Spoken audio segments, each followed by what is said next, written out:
Beneath the dark waters of the Atlantic, a lethal pack of German U-boats prowls with their eyes fixed on a convoy slicing through the waves, unaware of the lurking danger. U-270 begins the hunt. A torpedo emerges from its launch tubes. At first, the trajectory seems off, swerving away from the convoy.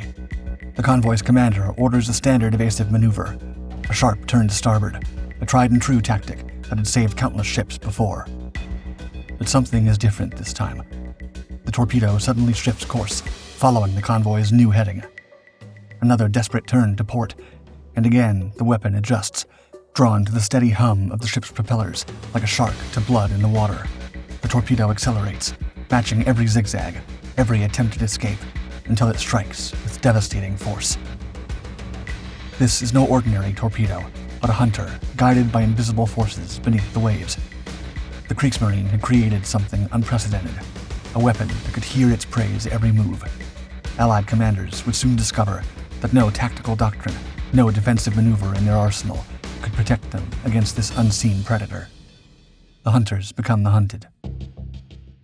During the early years of World War II, the Atlantic became a graveyard for Allied ships as German U-boats unleashed a reign of terror across the ocean.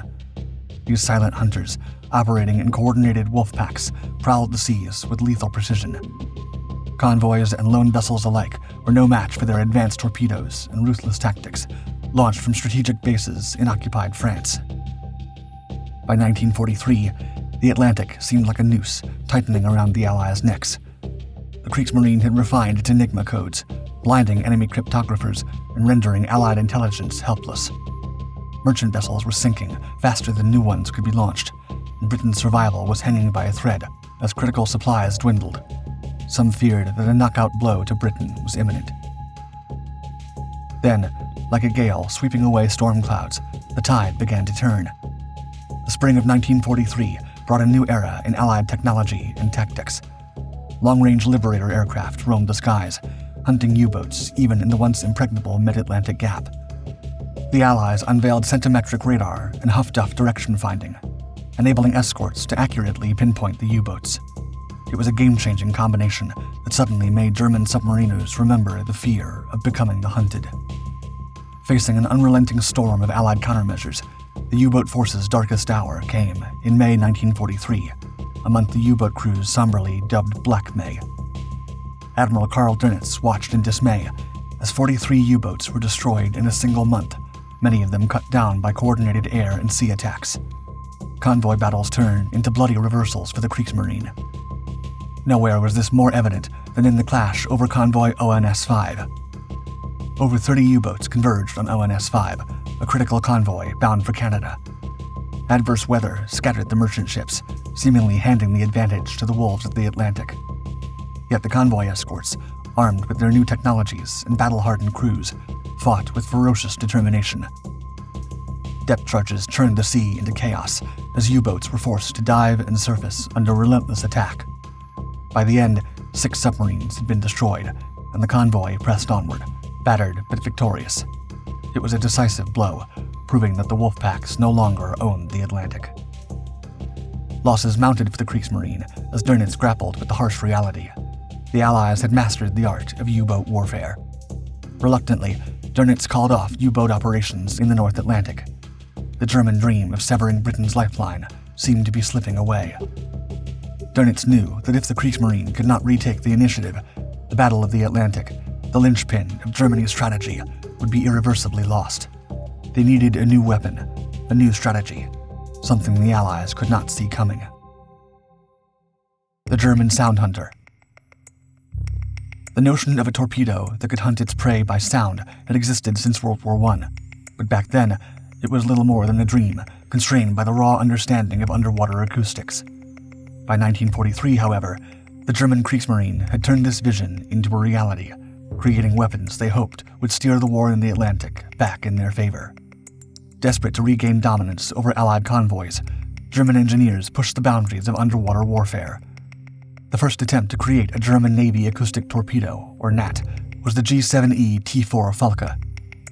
This model, closer to a prototype, was installed on a limited number of U-boats and saw little use. However, the T4 didn't take long to evolve into a devastating new weapon. The G7ES T5 Zaunkönig was the promised torpedo to redefine naval combat for the Kriegsmarine. It was faster, more lethal, and far more sophisticated than its predecessor. With a speed of 24 knots and an effective range exceeding 3 miles, the T5 was designed to home in on the distinct propeller noise of Allied escort vessels. Unlike traditional torpedoes, it needed no external guidance. The Zaunkönig was a technological marvel of its time. In essence, an underwater fire-and-forget missile that ensured destruction even with an imperfect aim. Its nose bristled with acoustic transducers that formed acoustic beams, sensitive to the angle of incoming sound waves, allowing the torpedo to track the vibrations emitted by enemy ships, locking onto its target and chasing it across the water until reaching impact. Its contact detonator guaranteed a devastating explosion to halt and destroy vessels and merchant ships by wrecking their vulnerable sterns. The Zaunkönig's baptism of fire arrived in September 1943, during the Kriegsmarine's renowned hunts for Allied convoys.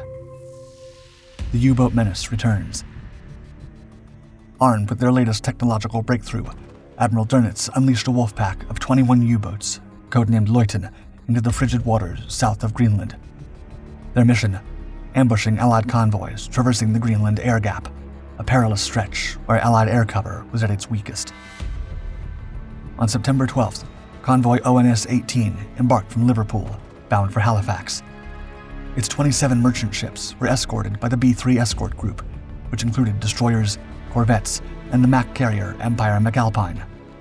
Just days later, Convoy ON-202, a larger fleet of 38 ships protected by the Canadian C-2 escort group, followed behind. In total, 65 ships were guarded by 18 warships as they braved into the unforgiving waters of the Atlantic. Just a week after the start of the journey, the German hunters found their prey. The stealthy U-270 spotted ONS-18 and fired one of the Kriegsmarine's prized T-5 torpedoes. Slicing through the depths, the torpedo locked on to the frigate Lagan, homing in on the vibrations of its propeller. A deafening explosion rocked the frigate, tearing apart its stern, making it the first Allied warship to fall victim to the T-5. Though Allied vessels mounted a counterattack, U-270 escaped into the murky depths unscathed. The carnage only escalated as more U-boats swarmed the convoys in the upcoming days. The waters churned with explosions and fire as the wolves encircled the convoy. U-238 struck down Theodore Dwight Weld and disabled Frederick Douglass. U-305 put a violent end to the destroyer St. Croix, while U-952 obliterated the corvette Polyanthus. Survivors clung to life in the icy waters until the frigate Itchen arrived to carry them to safety. Despite heavy countermeasures, including depth charges and relentless aerial patrols, the U-boats proved tenacious. The Allied defenders managed to damage several submarines, forcing a few to retreat. But the Wolfpack's bloodlust remained unquenched. As the convoy approached the fog-shrouded Grand Banks, Leuten launched its final brutal assault. U-238 tore through the escort defenses, sinking Skjelbred, Oregon Express, and Fort Jemsig. Meanwhile, U-666 scored a direct hit on Itchen, the frigate exploding in a fiery inferno that left only 3 survivors among her crew. U-952 added to the massacre, sending Steel Voyager to its doom and inflicting heavy damage on James Gordon Bennett.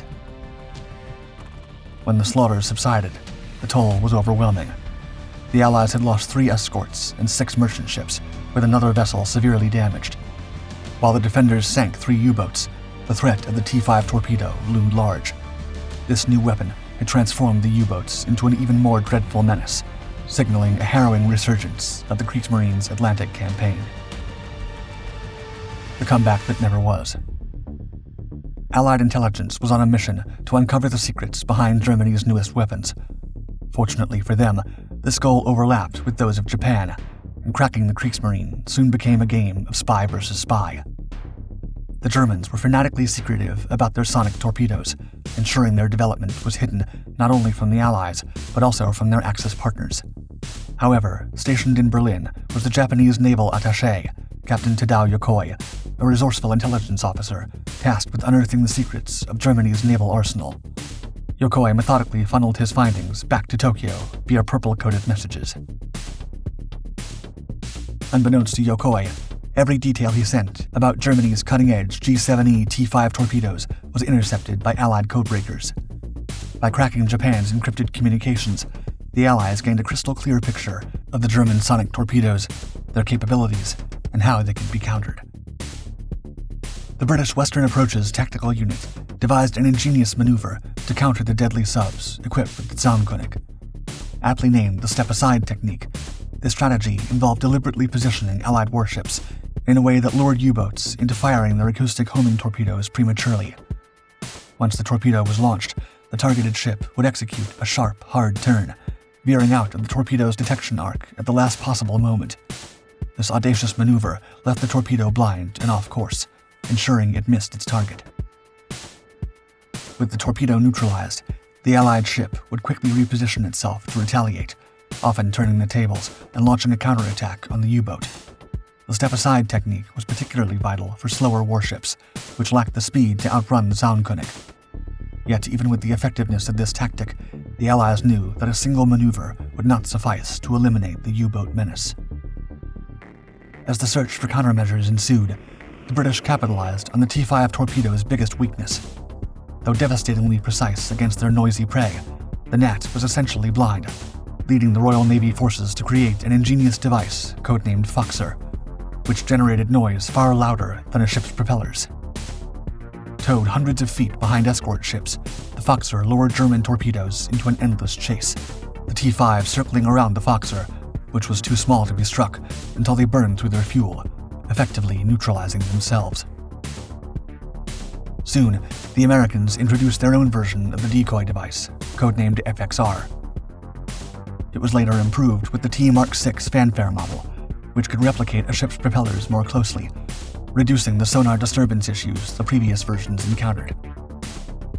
Shortly after the tragic incident with Convoy's ONS-18 and ON-202, nearly every transatlantic escort vessel was equipped with these acoustic countermeasures. The impact was clear from the start.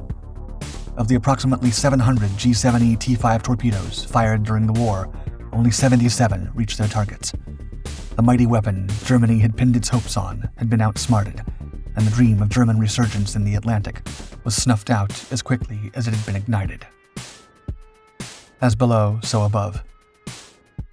Perhaps the final nail in the coffin for the Gnat's ambitious goals in the Atlantic came in the form of the Mark 24 mine, codenamed Fido.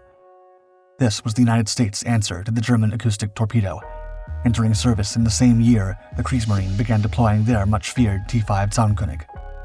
Yet, while the T5 targeted Allied escort vessels, the Mark 24 aimed its destructive power directly at the U-boats themselves, striking from above as it rained down from the skies.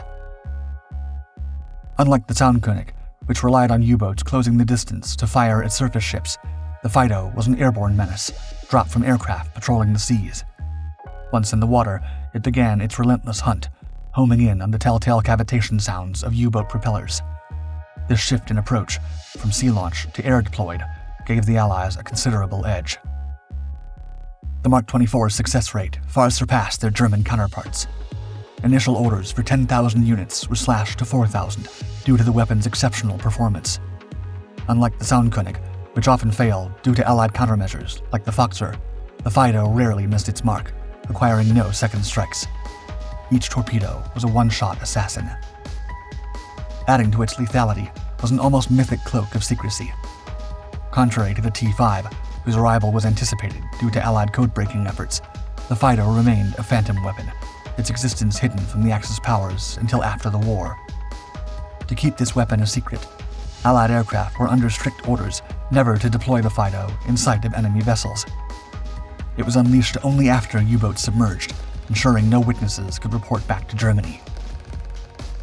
The Mark 24 succeeded where the T5 faltered, playing a critical role in neutralizing the U-boat threat that had once terrorized the Atlantic.